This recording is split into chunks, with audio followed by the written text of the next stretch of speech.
You know, when you think about gaming studios, a few things probably come to mind. Maybe massive budgets or huge iconic franchises. But today, we're going to talk about a studio that's known for something else entirely: pure, unfiltered artistry. This is the story of Moon Studios. And this quote, it just hits the nail on the head. We're not just talking about pretty games here.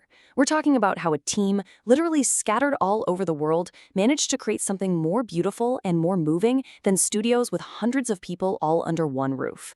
They didn't just play by the rules, they completely changed the game. So let's jump back to the very beginning, because their foundation wasn't built on bricks and mortar, you see. It was built on an idea that for the time was absolutely radical.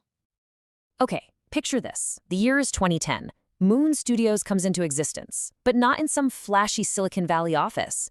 Nope, their headquarters was the internet itself. I mean, really think about that for a second. This was a decade before remote work became a thing everybody was talking about. And for them, this wasn't a backup plan. It was their secret weapon.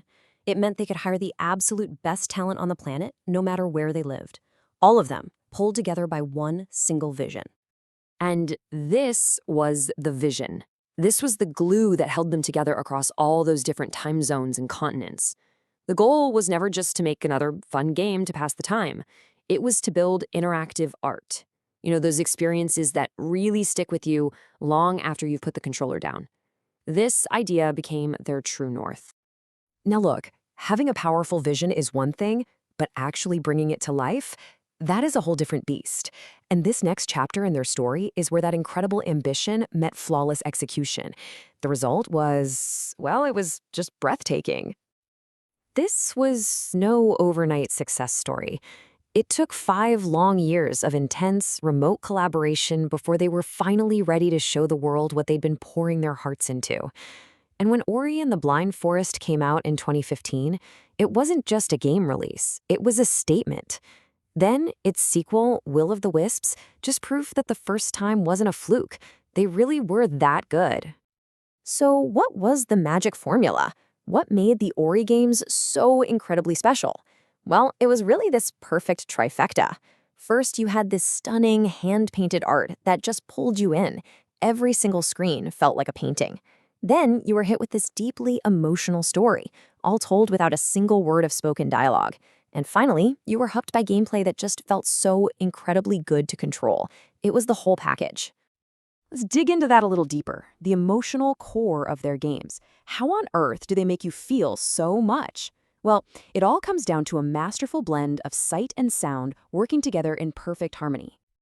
You see, there are these two incredibly powerful forces at play. On one hand, you have the visual artistry, which is just undeniable. But it's that sweeping orchestral music that really breathes life into those visuals. It's like the art tells you where you are, but the music tells you how to feel about it. And you absolutely cannot talk about the sound of Moon Studios without mentioning the genius composer Gareth Coker. His music isn't just background noise, it's practically a character in the story. It swells in these moments of triumph and pulls back in moments of heartbreak. It's what turns great moments into completely unforgettable ones. Okay, but a game can look and sound like a masterpiece, but if it doesn't play well, it all falls apart, right? Well, this is where Moon Studios didn't just innovate, they created a feeling of movement that, honestly, bigger studios are probably still trying to figure out. Their formula is just brilliant when you break it down. First, they perfected fluid movement. Just running and jumping around feels amazing. Second, they designed these clever puzzles that really make you think, not just react. But finally, and this is the masterstroke, every single thing you do, every mechanic, serves the story. Nothing is just thrown in there for fun. The gameplay doesn't just support the narrative, it is the narrative. And what you get from all this is a gameplay loop that is just pure satisfaction. It's tough, for sure, but it always feels fair.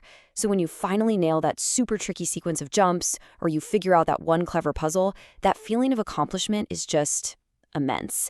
It's a sign of amazing design that truly respects the player.